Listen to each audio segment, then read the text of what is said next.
Върнете се назад в 699 година от Нее, преломен момент, когато българските земи са били изпълнени с надежда и сътресения.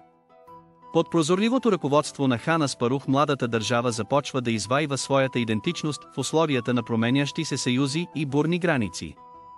Битки, културен разцвет и неочаквани обрати поставят началото на наследство, което намира отзвук и днес. Присъединете се към нас на това епично и остроумно пътешествие във времето. Наслаждавате се на пътуването. Натиснете бутона за харесване, абонирайте се, споделете мислите си и коментирайте подолу. Също така, следвайте ме в Spotify, абонирайте се за моя Patreon, подкрепете ме в Buy Me a Coffee и се присъединете като член на KOFI за още исторически приключения и странни истории. В тези години на формиране стратегическата визия се срещна с културната устойчивост.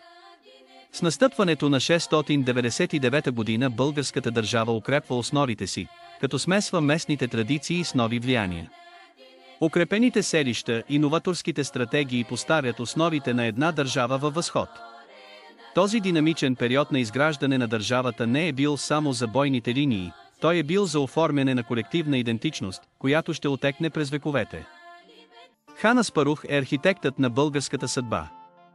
През 699 година решителното му ръководство превръща предизвикателствата във възможности, като организира военни маневри и дипломатически пробиви.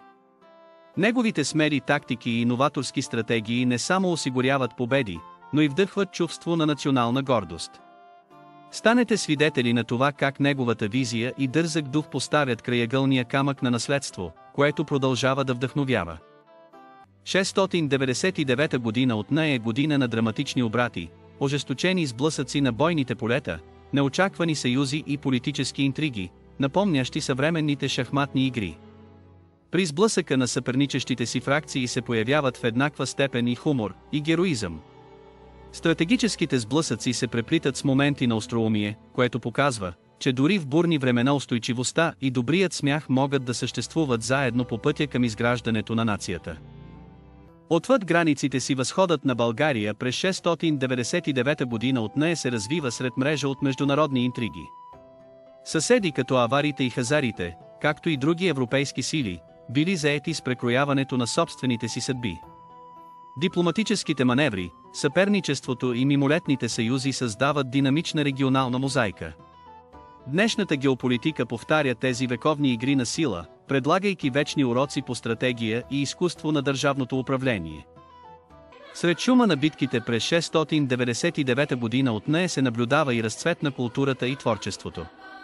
Българското изкуство, музика и традиции започват да тъкат богат гобелен, който възхвалява живота и устойчивостта. Сложният дизайн на артефактите и вълнуващите народни мелодии отразяват общество, което цени красотата наред с храбростта. Този културен разцвет не само обогатява ежедневието, но и създава трайно наследство за бъдещите поколения. Отзвукът от 699 година от нея достига до днешния свят, в който лидерството, идентичността и стратегията са все така актуални.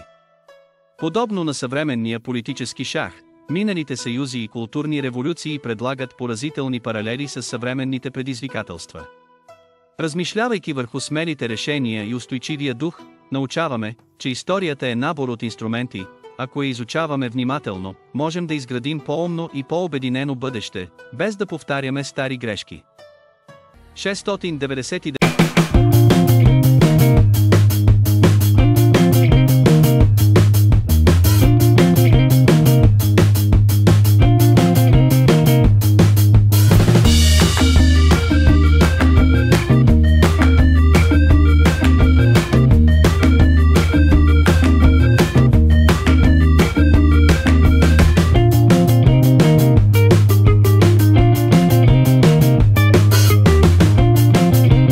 че се присъединихте към това епично историческо пътешествие. Ако ви е харесало да изследвате 699 година от нея с нас, моля, харесайте, абонирайте се, споделете и коментирайте подолу. Не забравяйте да ме последвате в Spotify, да се абонирате за моя Patreon, да ме подкрепите в Buy Me a Coffee и да се присъедините като член на KOFI. Ценете нашата история, учете се от нея и ни помогнете да изградим по-силно бъдеще.